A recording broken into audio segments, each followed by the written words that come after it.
Harriet conducts and slavery sucks. I am, as always, your host, Christopher Paul Dugdale, MEDMA. We are Duncanville High School in these United States.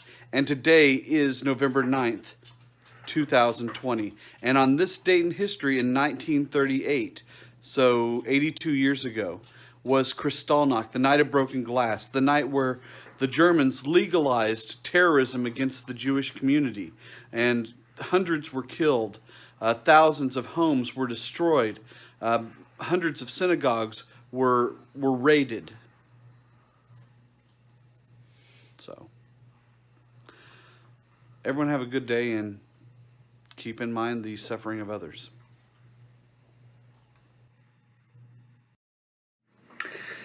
So, freedom of religion really isn't much of an issue when everyone believes in the same basic religion.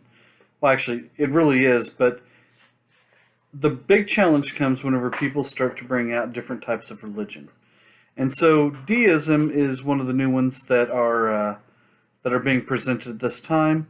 This is against the thought of the original sin of man.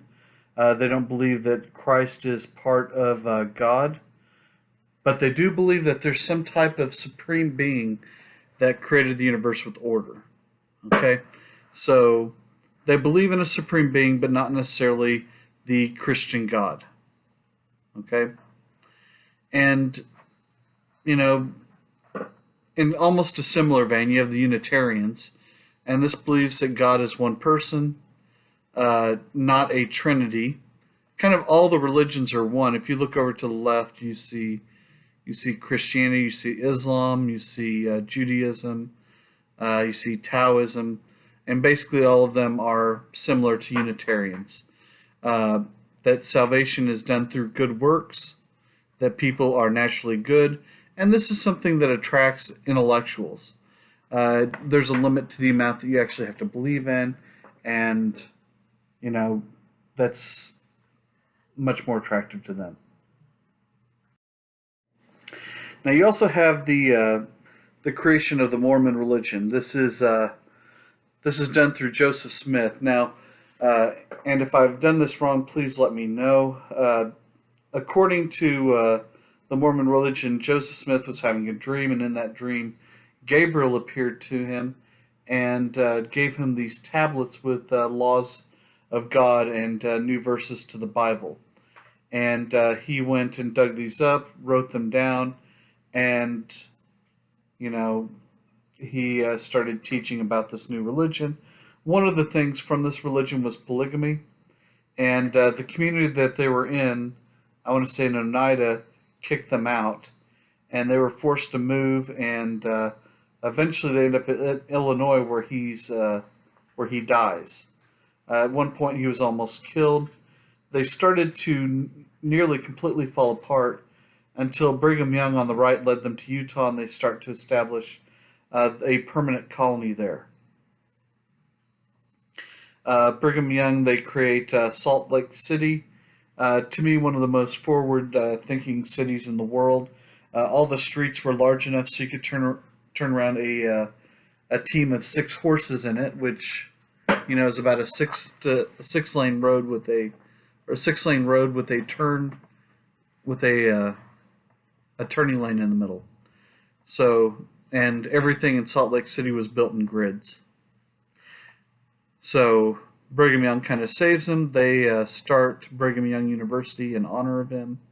And his great-grandson, Steve Young, actually won a Super Bowl with the 49ers. So I got to go there for free. Now, Oliver Wendell Holmes, he comes to the United States. He's a British doctor. If you look at him, he looks British.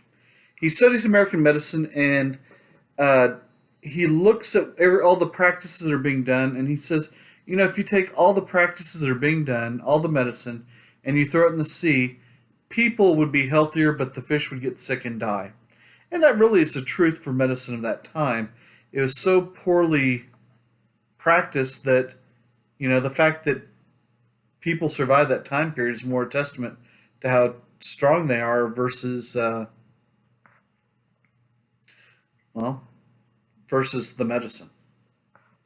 Henry David Thoreau, that's a guy on the bottom right hand side who looks like a bad Halloween costume of Abraham Lincoln. He is a pretty famous writer. He writes Walden about how he lived deliberately in nature. But more than that, the most important thing he does is he writes something called Civil Disobedience. And it talks about how to start a revolution without violence, and where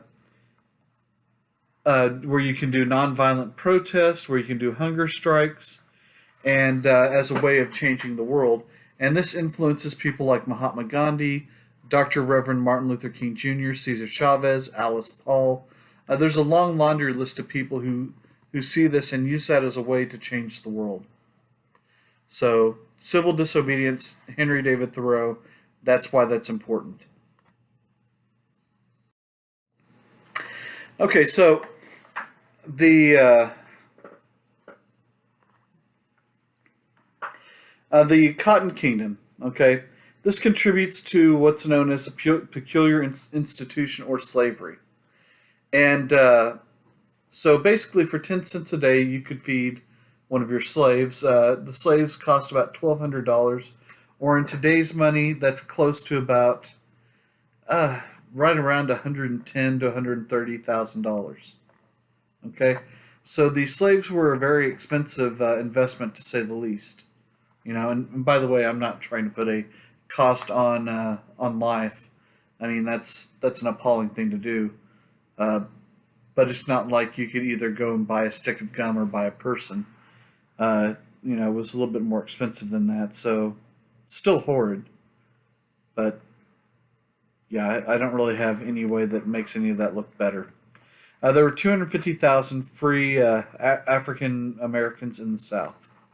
Many had purchased their own freedom. Some of them actually were set free by their owners and their wills. Most of the time, people didn't set slaves free during their lifetime. They would do it, though, when they died. And sometimes those were carried out and sometimes they weren't. Some of the former slaves actually owned slaves. The North, who seems like they're really anti-slavery, they might have been against the institution of slavery, but they did not want, African Americans in the North either. And free slaves in the South would actually fight African Americans for jobs. They do ban the importation of new slaves in 1808. However, slaves were still being imported into New Orleans until really the eve of the Civil War. Conditions varied, some slaves were treated better than others, so don't get the idea that every single slave was whipped, because that does change from person to person. Not that it improves the condition at all, you're still in a state of slavery, but, you have some pretty complicated relationships taking place. In some of the cases, slaves were the sons and brothers of other people, where you might be raised along your half-brother who's a slave all of your life, and that really changes the dynamics of that relationship. Still messed up. So you have three different regions in the United States. You have the lower South. This is South Carolina, Georgia, Florida, Alabama, Mississippi, and Texas, and Louisiana. You have a lot of cotton production, sugar cane, and a certain amount of tobacco. And as a result, these are all very high in labor, and 50% of the population are slaves, right around 50%. Okay?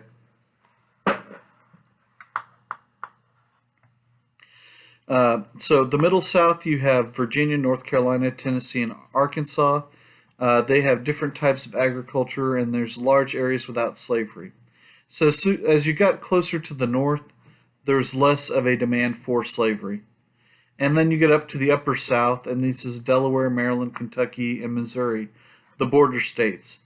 Slavery was near disappearing.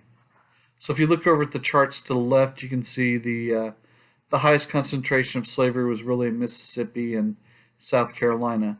And as you go through each one of the regions and you get closer to the north, the percentage of people in slavery, like I said, really goes down quite a bit. But you're looking at about 1 in every 4 homes throughout the South owning slaves. Okay?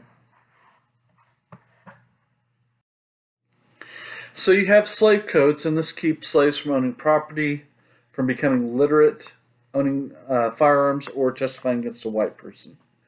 They did have it so that you weren't working slaves 7 days a week. The idea was to get 40 to 50 to 60 years out of each slave, and then after that you would, move on to your next slave. So if you're working 7 days a week, there's a pretty good chance they're not going to live very long. So most slaves will work, 5 to 6 days a week. Some slaves would go out and work on, Saturday and or Sunday to try and earn some extra money so that they could eventually go and buy their freedom. The Black Codes, these are laws to keep free African Americans in a condition similar to slavery. And this is also practiced in the South. Again, there's not a large number of African Americans in the North.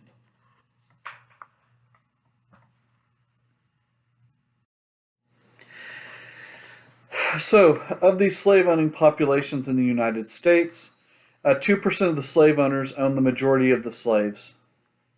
And like I said earlier, 1 out of 4 homes own the great majority of the slaves. Should probably put this one and the one two ago together into one. Anyway, sorry about that, people.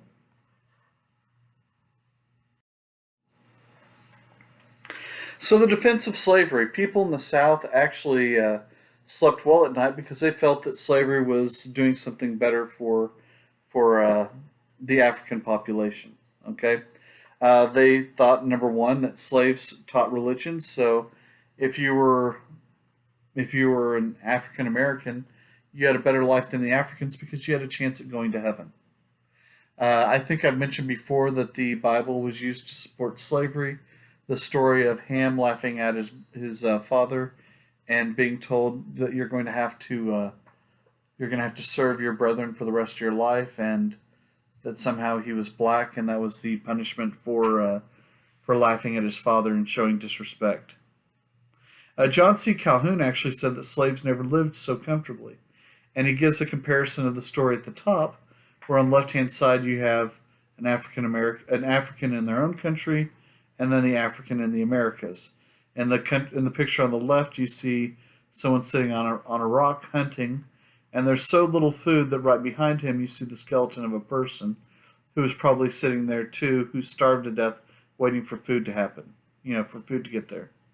And on the right, you see people sitting in a room together, and look how wonderful and civilized that is. No dead bodies in the room, so obviously it must be better. George Fitzhugh said that slavery provided security for sickness and old age, that they would get doctors for slaves that were sick and take care of them whenever they got older. And that was something not provided to the working class. Okay? And that if you were black, you'd much rather be in the South than the North. Now, that's George Fitzhugh that said that. It was not the slaves or former slaves that were saying, yeah, it's much better down here. Okay, so just realize there might be a bias involved right there. There's this concept in the South, and I don't know that this concept goes any further than just the slave owners themselves, but they believed that they had a responsibility for paternalism. Basically, the slaves were their children. They had a responsibility to take care of them. Because they were simple and couldn't do anything on their own. I'm not saying that's true. And I want to say last set of notes were the one before. I talked briefly about the gag resolution, but this is passed in 1836, and it bans Congress from discussing anti-slavery. Okay, so that sat there, and I don't know that it really even becomes an issue again until Lincoln's president.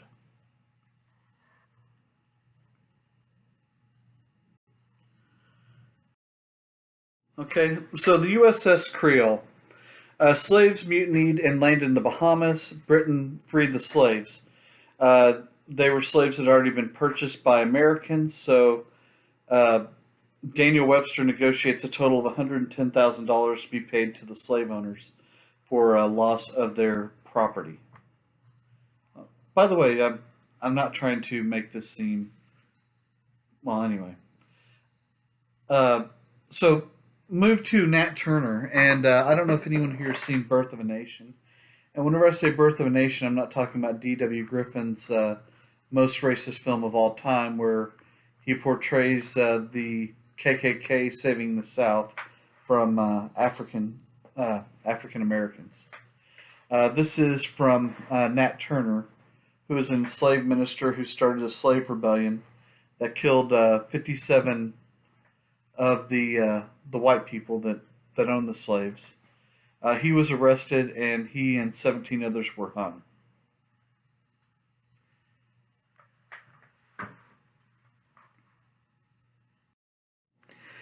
So, up on the top left-hand side, you'll see William Lloyd Garrison. He published the first anti-slavery newspaper. It was called The Liberator, and he has a real publishing empire. And by the time you run to his grandson, his grandson's one of the founders of the NAACP. Okay, so we'll get to him in 1909, but really he and his family support the movement for not only the end of slavery, but for African American rights.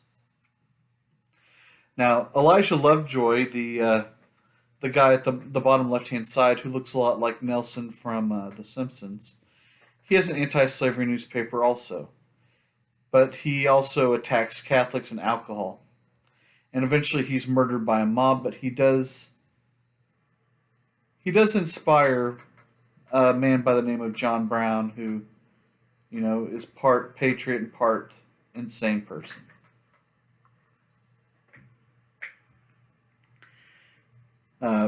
He viciously kills people. John Brown, not Elijah Lovejoy. He viciously kills people in front of their families to show them how wrong slavery is. Anyway, I'm moving on. Frederick Douglass, one of the most brilliant men of the 19th century. He was a leader of the abolitionist movement. He was an orator, a writer, and a symbol for freed slaves. Again, he could speak on just about any topic intelligently. And he wrote a book called The Narrative of the Life of Frederick Douglass. I read that in the 8th grade, a well-written book that talked about his time as a slave. And like I said, he becomes one of the leaders of the abolitionist movement in the North once he escapes. The American Anti-Slavery Society, they boycott sugar cane and cotton as a way of thinking that if enough people did that, they could make slavery not profitable enough. Really doesn't make that much of a difference, but it's at least an attempt. Sojourner Truth, she is a freed woman. She fought for abolition and women's rights. She has a very famous speech that's called "Ain't I a Woman?" If you get a chance, please take a look at it. It's very well written. Reads really well too. I know I should probably do that right now, but I don't really have a good reason. I should have read it right now. I'm sorry. The Liberty Party. This is an abolition party. Again, this is not going to be the abolition party. That will be the Republican Party. But we're still a few years shy of its formation.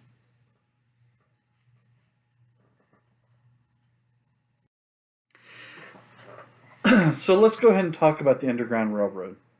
Okay, the Underground Railroad was not literally a railroad. It was just a system for moving people from the south to the north. Part of the term railroad comes from the fact that one of the easier ways to follow your way to the north was the sounds of the railroad. And you could actually hear those a couple of miles away, so you didn't have to walk down the middle of the railroad tracks. It's easy to talk about navigating from one place to the other in a time period where you can grab your phone and put in the destination of a place that you want and get there.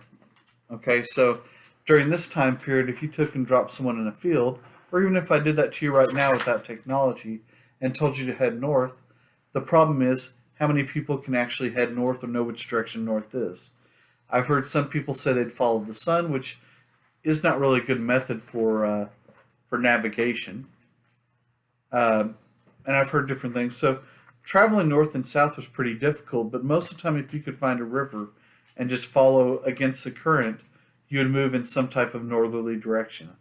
You could also follow the railroad. Now, there were people called conductors who would help people escape to the north. There were certain homes, yeah, that had symbols painted or certain colors painted on their barn doors, which meant you could sleep there for the night while you're moving north. The most famous of these conductors is Harriet Tubman, who should be on the $20 bill, but for some dumb reason, her Trump stopped this. Instead, we have the idiot Andrew Jackson on the $20 bill still, a man who destroyed the Bank of the U.S. and was so offensive to Native Americans and African Americans that anyway. So anyway, she helped free over 300 people, and at one point there was a reward on her head for $40,000. If you get a chance, the movie Harriet's pretty good. That's about Harriet Tubman. She also served as a spy in the Civil War and helped people navigate through the South. Okay, and here I just want to look really quickly at the slave rebellions throughout the Americas. Okay, you can see that slavery ends in most of North and South America. Well, the latest place is Brazil in 1886, but every other place in the Americas ends slavery before the United States, except for really, I guess, Cuba and Brazil. Puerto Rico, you can throw that in there too, but the U.S. is the last to do that in the Americas. So within 20 years of the end of the Civil War, slavery has ended in North and South America. So this now brings us to the end of today. I hope everyone has a great day. You have now finished Unit 3. So we will soon be moving on to Unit 4 starting in just a few days. So everyone have a great night. Make sure you get everything done for this unit. And good luck on your test. This is Chris Doug, MMA, and I will talk to you soon.